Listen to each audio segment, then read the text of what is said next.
মোৰ নাম মিজানুল হক। মই চাগৰতলা ছোৱালী মধ্য ইংৰাজী বিদ্যালয়ত অধ্যাপনৰত অষ্টম শ্ৰেণীৰ ছাত্ৰ। ভাৰত চৰকাৰৰ আত্মনিৰ্ভৰতাৰ উদ্দেশ্য উদ্দীপনাত আকৃষ্ট হৈ মই নিজেও আত্মনিৰ্ভৰ হ'বলৈ প্ৰয়াস কৰি যাম। সেয়েহে মোৰ এই শৈক্ষিক জীৱনতে আত্মনিৰ্ভৰতাৰ উদ্দেশ্য আগত লৈ অকণমান প্ৰয়াস প্ৰদৰ্শন কৰিছোঁ। আগলৈ মই এনেধৰণৰ কামেৰে আত্মনিৰ্ভৰ হ'ম।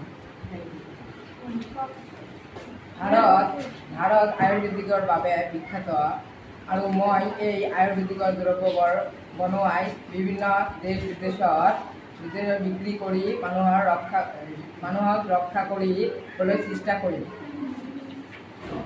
এইটো আয়ুৰ্বেদিকৰ শতবৰী সদৰ্ভস্য। এইটো গোটাই শৰীৰৰ বাবে বহুত উপকাৰী আৰু এইটো অশ্বগন্ধ আৰু এইটো